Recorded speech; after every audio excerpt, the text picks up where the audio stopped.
I was brought to the Caldwell family. The Caldwells protected the fake daughter, warning me not to try stealing the affection that belonged to her. I scratched my head awkwardly. Not really. I just wanted to ask. Do you want to attend Isolde's funeral?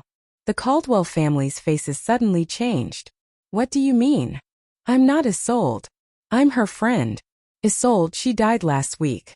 The moment I stepped into the Caldwell family's home, hostility surged toward me from all directions. Having grown up in the Drayson village where food was scarce, my senses for hostility were sharper than anyone else's. On the sofa in the main hall sat two handsome men and two beautiful women. The fake daughter, Cressida Caldwell, looked at me with red-rimmed eyes, pitiful and teary. You must be my sister, right? I'm sorry, it's all my fault. I took your identity. Now that you're back, I'll just leave. The Caldwell family's brows instantly furrowed after hearing this, displeasure flashing in their eyes as they looked at me. I raised an eyebrow. Don't. Their brows relaxed. I added, hurry up, run. Evander immediately jumped up and pointed at me. Don't go too far. Don't think that just because you've returned to the Caldwell family, you can bully others however you like. I spread my hands, helpless. No need to be so tense. I was only joking. Evander said coldly. This isn't funny at all. This isn't that shabby village you grew up in. You can't just act wild here. Cressida spoke gently. Mom, even though sister doesn't really look like you, she's still your biological daughter. Everyone's scrutinizing gaze fell on my face. Indeed, I didn't look like them at all. The only resemblance, perhaps, was that I looked like someone else entirely. I said, has it occurred to you that maybe I'm not Isolde? Isolde Caldwell was the real daughter who had been mistakenly swapped at birth. I was only her friend. The Caldwell family froze. Then their expressions turned even more disgusted. Then where did she go? Why isn't she here today? What trick is she trying to play? Is she trying to deliberately get our attention? Weren't they embarrassed to say such shameless things? I gave an awkward smile. No, I just wanted to ask if you want to attend Isolde's funeral. The Caldwell family's faces darkened again. What do you mean? I'm not Isolde.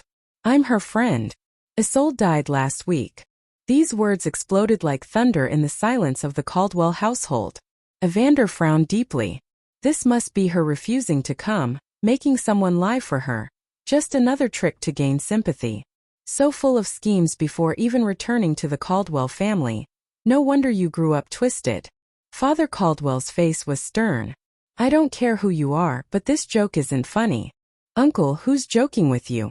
Do you think every day is April Fool's Day? I spread my hands and walked toward the door. True or not, you'll see for yourselves.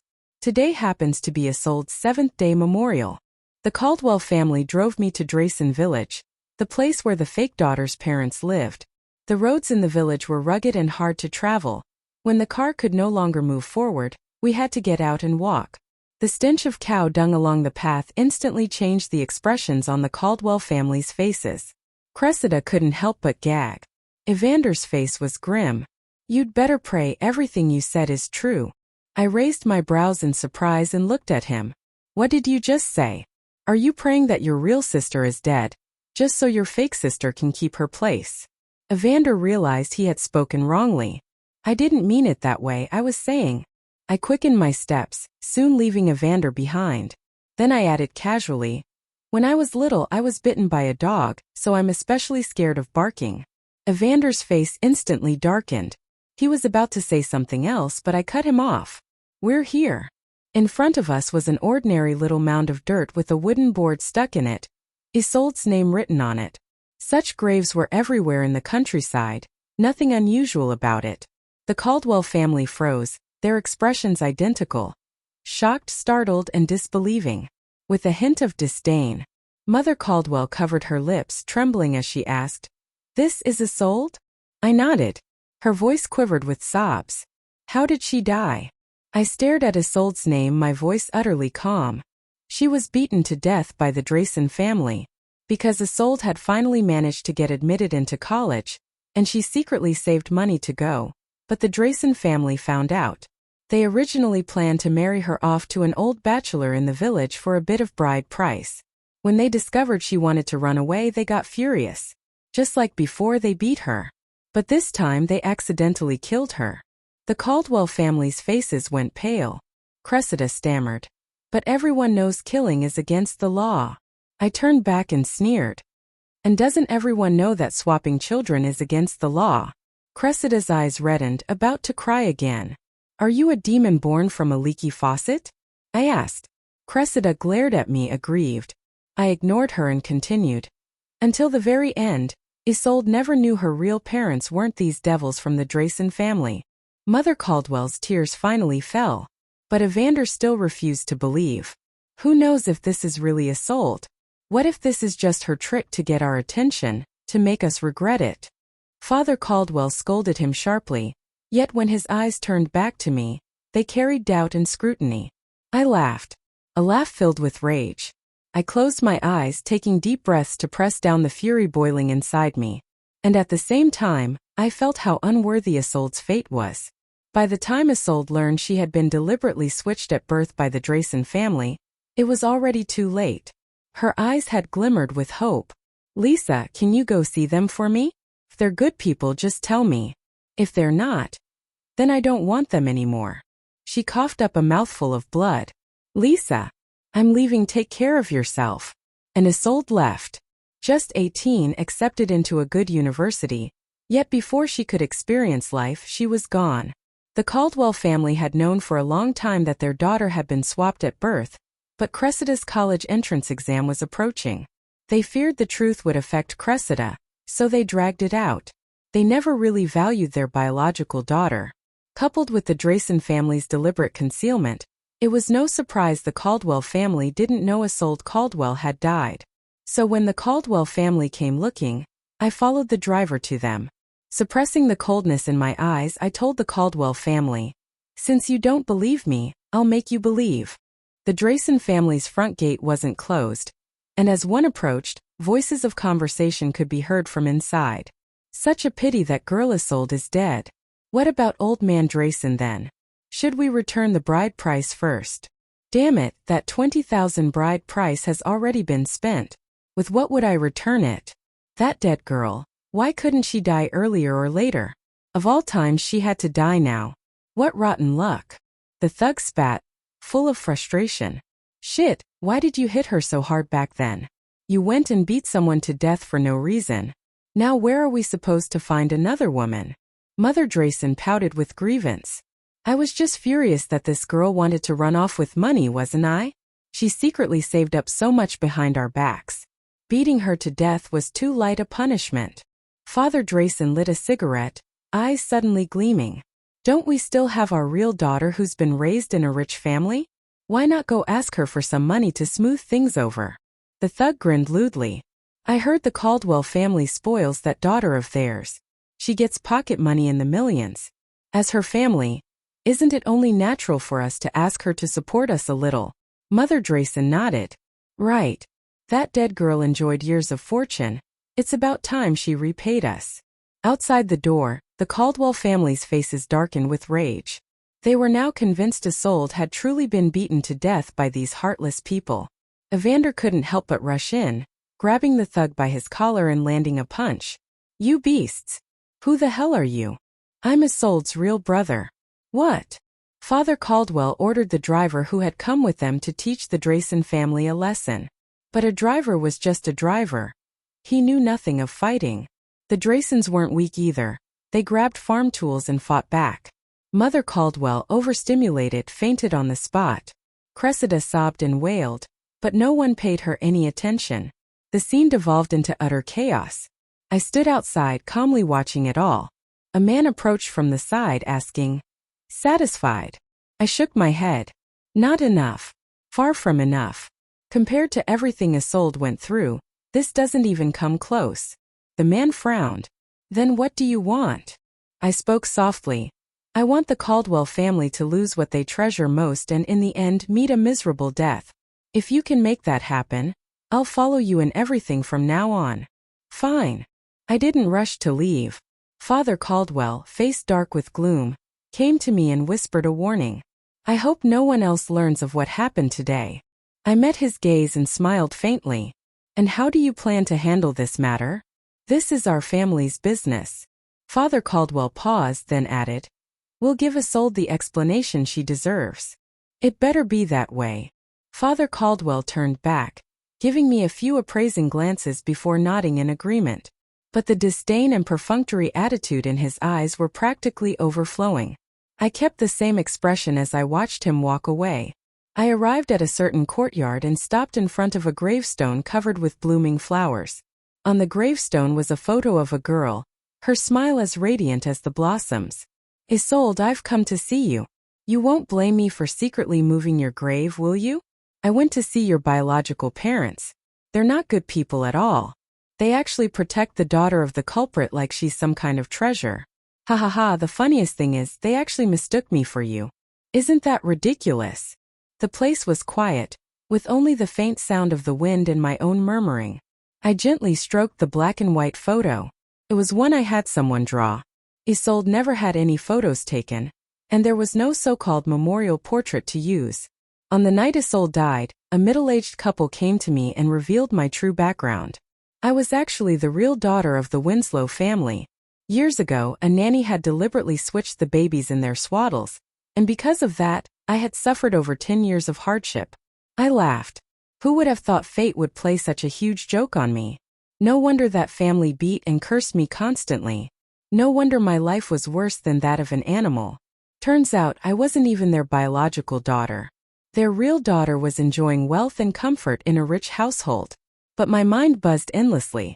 All I could think about was that Isolde was dead. Isolde had been killed by those beasts. I no longer had a sister. That sister, so kind she hardly seemed real, had left me forever. The Winslow family waited quietly for my answer. They didn't scold me for not responding right away. After a long while, I spoke softly. "Since you're my biological parents, you must be very wealthy, right?" Father Winslow nodded. I gently tucked Isolde's hair behind her ear, my voice hoarse. "I have one request now. Could you give my sister a proper burial? She liked quiet places where no one would disturb her." After a moment of silence, the Winslow family agreed.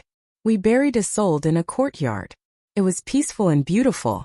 Afterward, I inquired about the price of the land. Even a small patch here cost a fortune. Yet dozens of square meters were reserved just for Isolde. Isolde had never lived in a good house while she was alive. Who would have thought that only after death would she finally have one? I wanted to laugh and I wanted to cry. Mother Winslow gently patted my shoulder. "Lisa, let's go back." I nodded. The Winslow family's home was even larger and more splendid than I had imagined. Here I met another girl. She was the biological daughter of those heartless beasts. When she saw me, she nervously stood up and whispered, "Sister."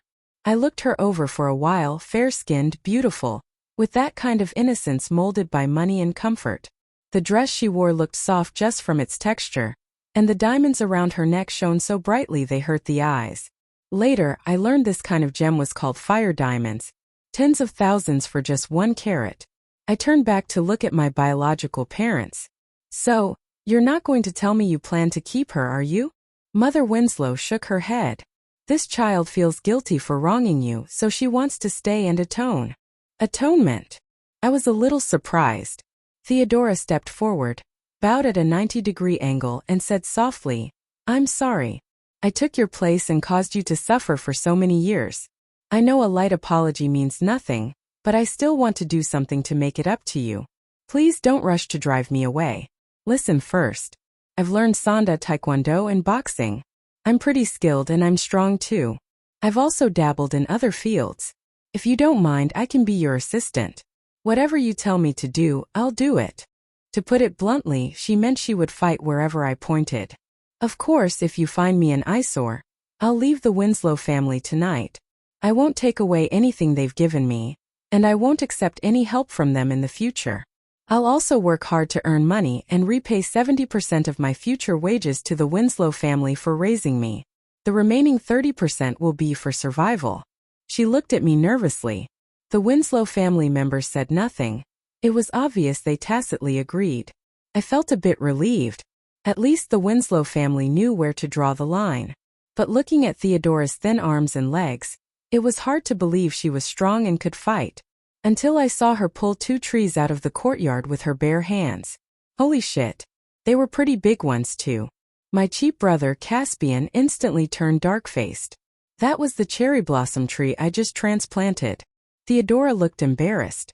I just thought it was growing too slowly, so I wanted to loosen it up a bit. Caspian gritted his teeth. You look short. Want me to loosen you up a bit? Theodora was speechless. Before we came back, Father Winslow and Mother Winslow had already told me about Theodora. Putting everything else aside, Theodora was a very capable girl, a rare talent. If she could stay by my side, she would be a great help. And since she was skilled, she could even protect me in critical moments. Besides, in wealthy families, it was common to raise trusted aides from childhood.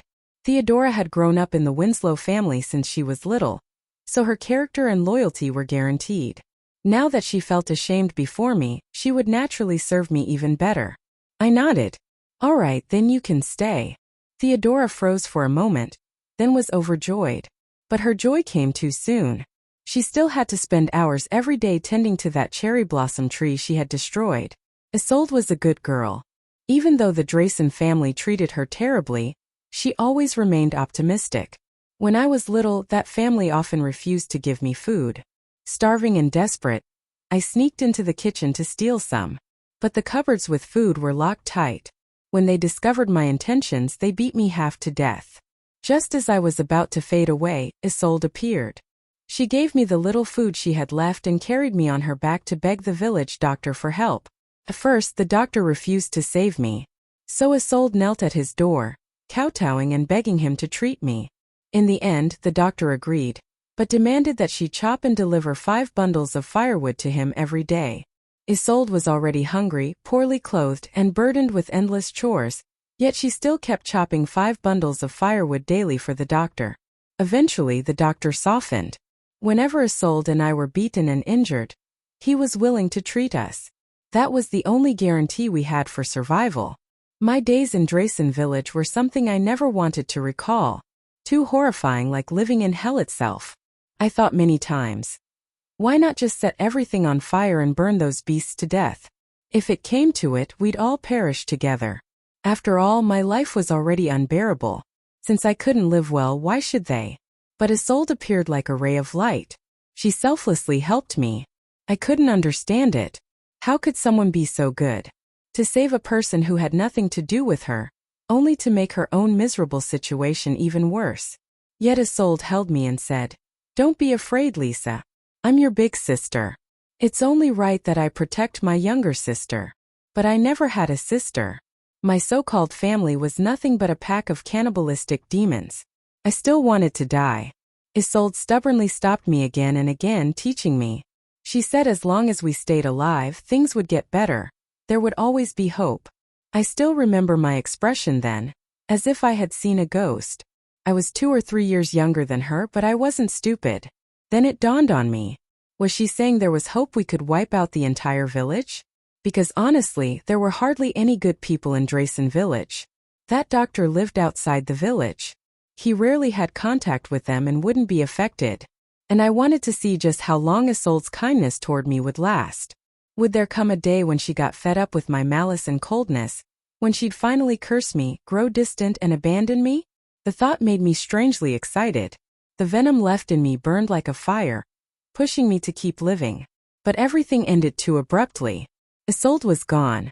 If the Winslow family hadn't found me that day, then probably the entire village would have gone down with Isolde by now. Still, I was glad I got to meet Isolde's biological parents, but their actions disappointed me too deeply. Whether they change or not in the future, I won't let them live peacefully. If only they had taken Isolde home earlier, she wouldn't have died. Yet I could already foresee, even if Isolde hadn't died, once back in the Caldwell family, her life would have been another living hell. The Caldwell family deserved to die too. The Caldwell family brought the Draysons to court. With evidence irrefutable, the Drayson couple was sent to prison. But Cressida remained in the Caldwell household. The matter was handled so discreetly that people in their circle had no idea the Caldwell family had staged such a drama. My eyes grew cold. This was the Caldwell patriarch's so-called satisfying answer to me? Keeping that imposter in their home? Theodora stood respectfully behind me. Mr. Winslow has confirmed that next Monday, There will be a recognition banquet to officially announce your identity. Do you see any issue with this? When I shook my head, she continued, Then should we invite the Caldwell family? Invite them. Make sure they're the most important guests. Understood. The Winslow family's recognition banquet was held with great grandeur. Theodora Winslow went from being the Winslow family's young lady to the young lady's assistant. Everyone was waiting to see her make a fool of herself, but she remained calm, always wearing a perfectly measured smile as she greeted the guests. Even when mocked, she replied with a few indifferent words, leaving no flaw for anyone to pick at. I wore a custom champagne-colored gown. It fit me perfectly and concealed the ugly scars on my body. When the Winslow family first saw my body full of scars, their reactions were unforgettable. Father Winslow, face grim, once again had people take good care of the family who abused me in prison. As long as they didn't die, anything else was acceptable. Mother Winslow hugged me, sobbing uncontrollably. I only patted her shoulder with amusement. What's the big deal? It hasn't hurt for a long time. Mother Winslow cried even harder. But to me, these scars were the medals I earned for surviving. I walked onto the second-floor balcony, looking down at the guests below. The Caldwell family had also come, dressed properly, smiling and chatting with others. There wasn't a trace of sorrow on their faces. And Cressida obediently followed behind, wearing a beautiful gown and expensive jewelry, completely unaffected. My grip on the wineglass tightened, anger surging inside me. They actually dared to bring Cressida to my recognition banquet. Caspian approached with Theodora, speaking gently. It's about to begin. I nodded, handed my glass to Theodora, and followed Caspian downstairs. Theodora took the glass of red wine, but after a few steps, she suddenly realized it was covered in cracks. A hint of fear flashed across her face. What kind of poor quality glass is this? That was close, it could have hurt someone. So this is the Winslow family's newly found true daughter? She really does look quite like Madame Winslow. Whispers reached my ears, and the Caldwell family also turned their gaze toward me. They didn't recognize me. Back when I went to the Caldwell household, I was dressed in shabby, ordinary clothes. Now, I had transformed into the Winslow family's real daughter. No one would connect that pitiful girl of the past with the radiant person I was now. I walked up to them with a smile and greeted, Uncle Caldwell, Auntie Caldwell, Big Brother Caldwell, it's been a while. The Caldwell family froze for a moment. My smile widened. Have you forgotten? We just met last week. Evander's wineglass trembled, spilling wine onto his suit. Mother Caldwell's eyes widened, her lips trembling. You are Isolde's friend. Yes, it's me. I nodded, my tone light. Surprised? I was also a child who was switched at birth. My gaze shifted to Cressida, who was desperately shrinking behind Evander. I feigned surprise. Why is she still here? You haven't sent her away? If Isolde knew you were still raising the daughter of her killer, she wouldn't rest in peace. The bustling hall instantly fell silent. All eyes turned to the Caldwell family. Father Caldwell forced an awkward smile. Miss Winslow, today is your special day. Don't bring up such unpleasant matters. It might hurt the harmony between our two families. I laughed. Harmony? I only wanted their family destroyed. My expression darkened, my voice cold. Unpleasant matters? Your biological daughter was beaten to death. Yet you dote on the culprit's daughter. That's what you call an unpleasant matter. The guests instinctively held their breath, ears pricked. Father Caldwell's face turned ashen. Miss Winslow, this is our family's business. Outsiders have no right to interfere. I said seriously, family business? I'm Isolde's sister. Her matters are my matters. This is my family business too. Isolde is already dead. Can't you let her rest in peace? Must you bring all this up in front of so many people? He acted as though he were the most wronged person in the world. My expression grew calm, my dark eyes locking onto him. Rest in peace? Your so-called peace means bringing this usurping impostor to attend my recognition banquet? Mr. Caldwell, your biological daughter is still buried in that cannibalistic village. If the Caldwell family had truly cared about Isolde, they would have chosen a proper resting place for her. They would have realized that beneath that mound of dirt, there was nothing at all. They would have come to question me. But instead of questioning me, They brought an impostor to my banquet. The Caldwell family, what a bunch of hypocrites. Evander glared at me coldly. Shut up. I don't care what relationship you had with Isolde. At the end of the day, without blood ties, you're not really family. If you truly cared about her, you should have brought this up in private. And besides, Cressida was just a child back then. She didn't choose to be switched at birth. You're both girls. Why can't you show her some understanding? Even though I had already seen Evander be shameless before, his words still shocked me. The Caldwell family was supposed to be a respectable elite household. Even if their children weren't geniuses, they shouldn't be brainless, right? Evander Caldwell seemed to realize he had spoken wrongly, his face darkening in embarrassment. The guests murmured among themselves. Is this man really the Caldwell family's future heir? Feels like he's missing a few brain cells. From what he just said, it sounds like all his years of schooling were wasted. My brain froze just listening to him. Wait a second, if I'm not mistaken, Miss Winslow and Isolde were both deliberately switched at birth, right? And he's telling the real daughter who suffered to show sympathy for the impostor who grew up in luxury? Is he out of his mind? Clearly, when his mother got pregnancy injections, they must have gone straight into his brain. I recall another family was supposed to form a marriage alliance with him. Maybe they should reconsider. Otherwise, they're just pushing their daughter into a pit of fire. If Miss Winslow and Isolde weren't blood-related, then they wouldn't really count as family. But Cressida has no blood relation to the Caldwell family either. So how does she still have the audacity to show up here as if nothing happened? Is no one going to ask how Isolde actually died? The voices were soft, yet loud enough for everyone to hear clearly. Cressida's face turned deathly pale. She instinctively wanted to cry but realized no one in the Caldwell family cared. Awkwardly, she raised a hand to cover her face. I gave the crowd a bitter smile, my voice filled with sorrow. Isolde was the Caldwell family's real daughter, switched at birth. She wasn't supposed to die. She was bright, and she had even been admitted to a good school. But the Draysons, the very couple who deliberately swapped the babies, wanted to sell Isolde off to a bachelor in the village. Isolde resisted, tried to escape. They found out and beat her to death. She died never knowing that her real parents weren't those blood-sucking demons of the Draysons. And when I went to the Caldwell family to tell them the truth, they mistook me for Isolde. Again and again, they humiliated me, telling me not to compete with this impostor for their affection. They called me crude, unworthy of the stage, and even planned to announce to the world that I was just the Caldwell family's foster daughter. Even if Isolde had survived the Draysons, I fear she wouldn't have survived her so-called biological parents. The Caldwell family's faces turned from green to white to red, like actors in an opera. It was truly amusing.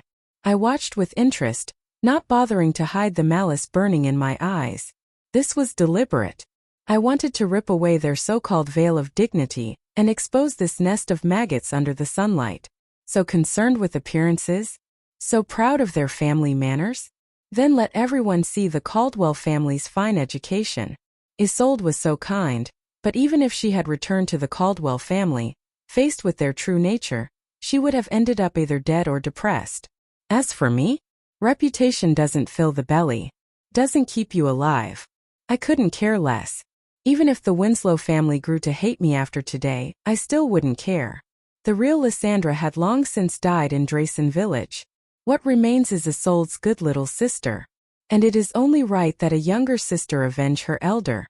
Evander's face darkened as he stepped forward, raising his fist to strike me. But a slender wrist pinned his arm in place. Crack. Evander clutched his arm and let out a miserable scream. Theodora awkwardly pulled her hand back, sneaking a guilty glance at me before quickly lowering her head. Sorry, miss, I didn't think he was that fragile. I barely used any strength. And it just broke.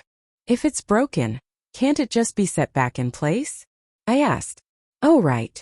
She suddenly realized, walked over to Evander and said, Stop screaming. I'll fix it for you. Crack. Evander's scream echoed through the entire hall. The guests looked at one another, but not a single person stepped forward to intervene. Father Winslow and Mother Winslow simply smiled lightly. Our Lisa is still young with a bit of a mischievous streak, but she doesn't have a bad heart. Caspian stood behind me, coldly staring at the Caldwell family. Even without speaking, His protectiveness was clear. The guests began whispering again. Now this is normal. You protect your own real child instead of treating someone unrelated like treasure. Exactly. Sure, wealthy families prioritize profit, but they shouldn't disregard basic humanity. Some people spoil illegitimate children because at least they share blood, fine. But to treat someone with no relation as precious while ignoring your own child's death? That's beyond shameful. Hey Vicky, isn't that your fiancé? Your husband-to-be. Shut up. It's your husband. Father Caldwell shot Father Winslow a cold glare. So this is how the Winslow family treats its guests? Father Winslow replied with a smiling squint. It's nothing but children's play. Our Lisa hasn't even reached adulthood yet. She's still learning. I hope President Caldwell can be forgiving.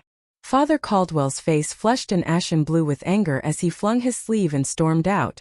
The rest of the Caldwell family followed, leaving in disgrace under the scornful gazes of the guests. The banquet ended in discord. Father Winslow came over, giving me a sidelong glance. Satisfied? I nodded, speaking with amusement. I'll be even more satisfied once the Caldwell family goes bankrupt. Mother Winslow's expression was complicated. But after today, your reputation in this circle will be completely ruined. Reputation is nothing but an external thing. I stopped caring long ago. If it weren't for Isolde, I'd have died in some desolate wilderness already. Mother Winslow froze, then patted my back. You're right. Reputation is nothing compared to life itself. But I'm glad. You have a grateful and kind heart. I was stunned. I had thought a family like the Winslows, so prominent, would care above all for appearances. I had prepared myself for a scolding, but she was actually glad I had a grateful and kind heart. Unbelievable. But all that so-called gratitude and kindness, I would only ever give to Isolde. To anyone else, I would likely remain vicious and selfish. Caspian nodded at me. After this banquet, the Winslow and Caldwell families have completely torn off their masks. I grew a little nervous. He patted my head gently. Don't worry. The Caldwell family won't stay arrogant for much longer. Theodora leaned close to my ear, whispering, Do you want me to get some people, throw Evander and Cressida in a sack, and give them a beating?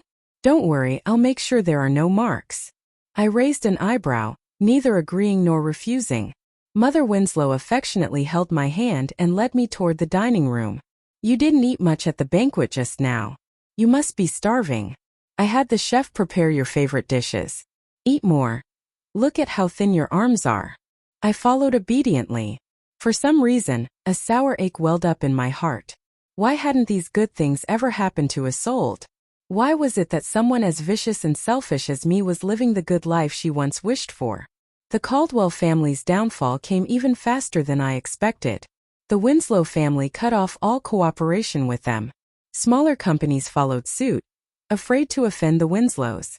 And after that banquet, people had seen the Caldwell family's true faces. Other powerful families doubted their character, and many also cut ties. I suddenly realized the sheer pressure of being a top-tier aristocratic family like the Winslows. The Caldwell family began turning on each other. Father Caldwell scolded Evander for being useless.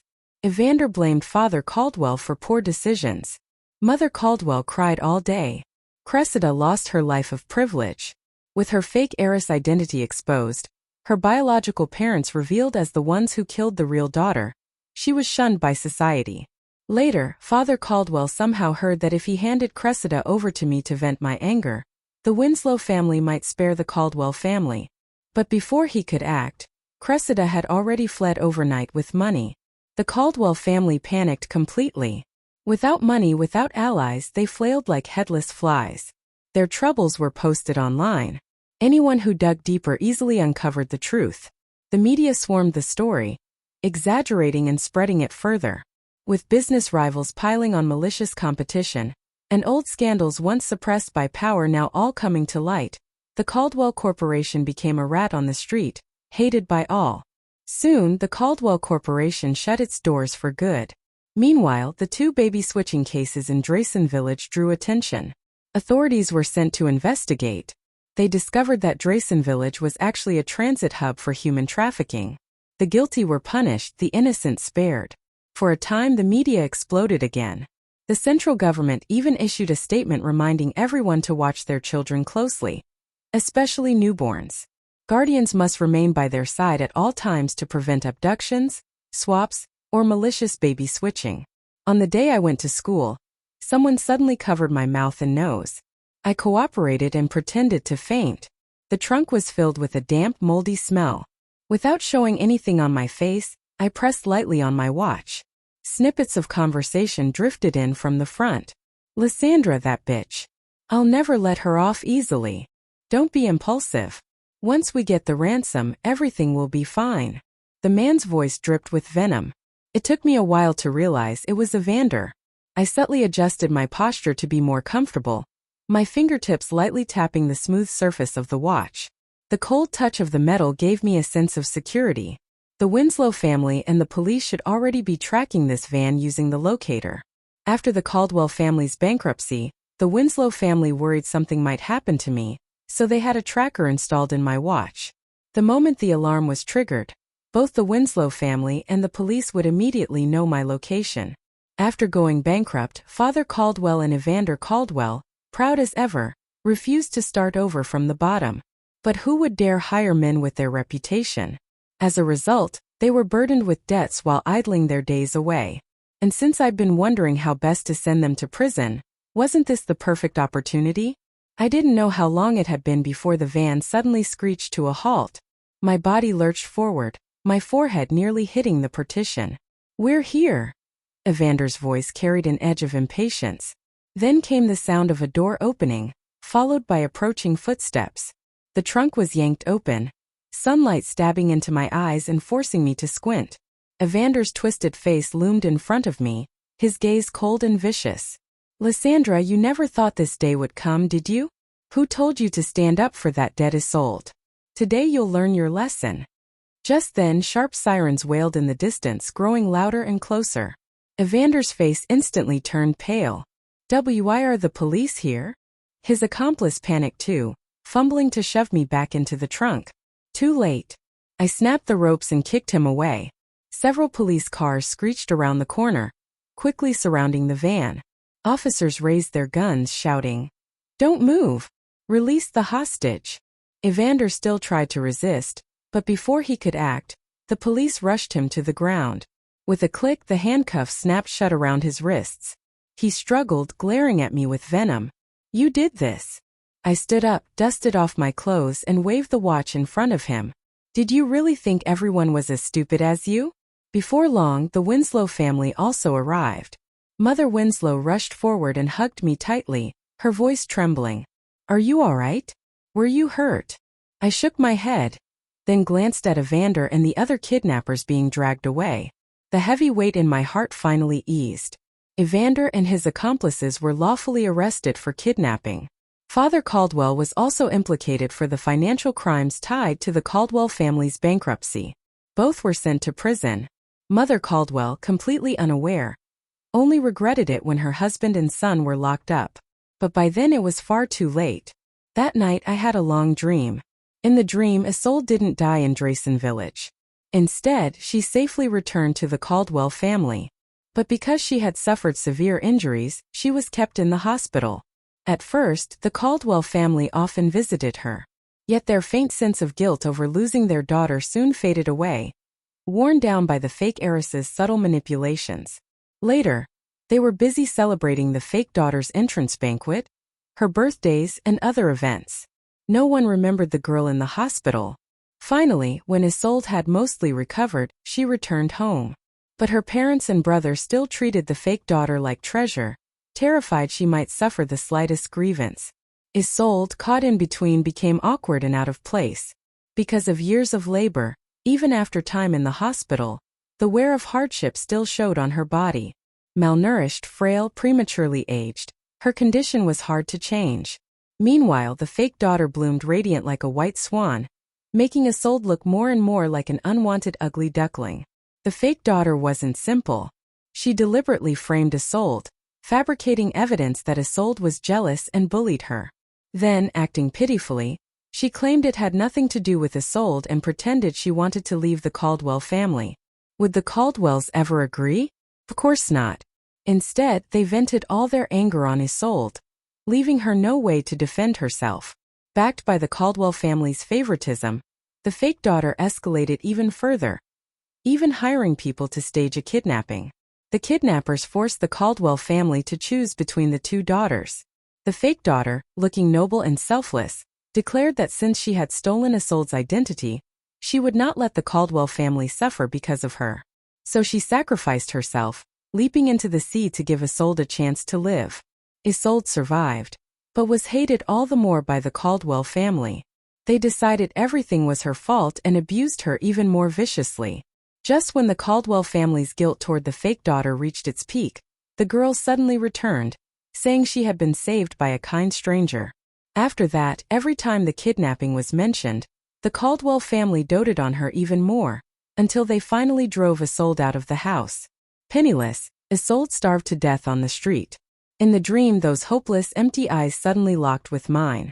The sight was hauntingly familiar. Where had I seen them before? Then it hit me.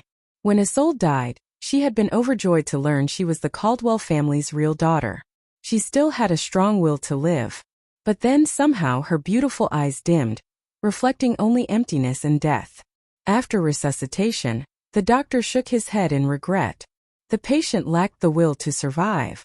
She had no desire to live. I couldn't believe it. Impossible. She was just happy a moment ago. She knew she was the Caldwell family's real daughter. How could she not want to live?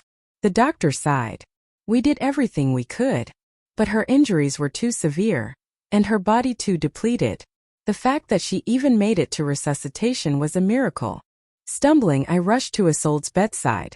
She had awakened briefly, her hand gripping mine with the force of someone at death's door. Isolde, hold on.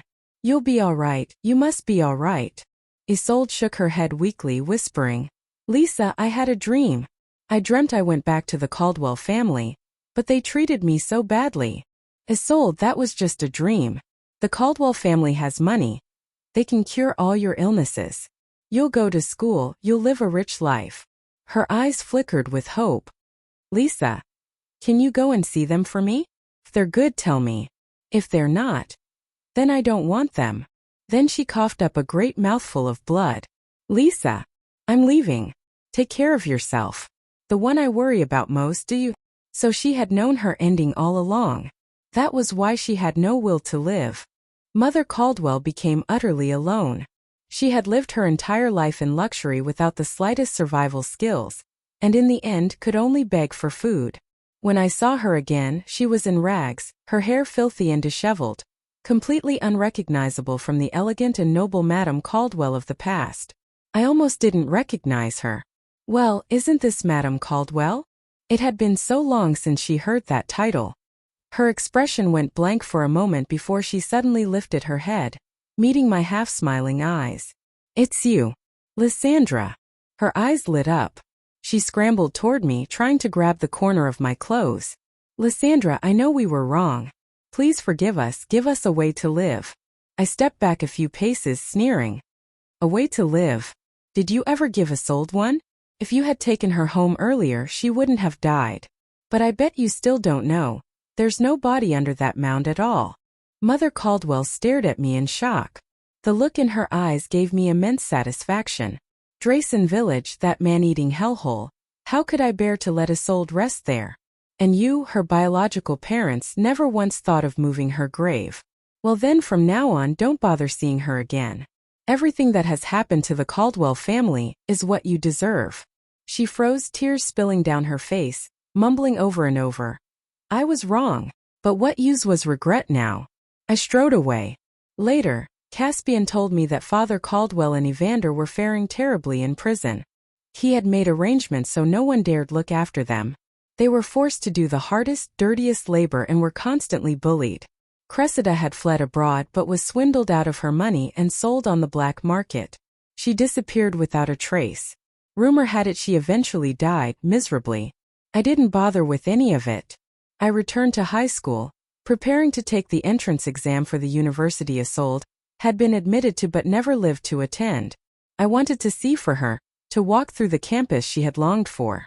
When spring came again, I brought a huge bouquet. Roses, lilies, daisies, flowers of many kinds. I didn't know exactly what flowers she liked, but I figured she must have liked all beautiful flowers.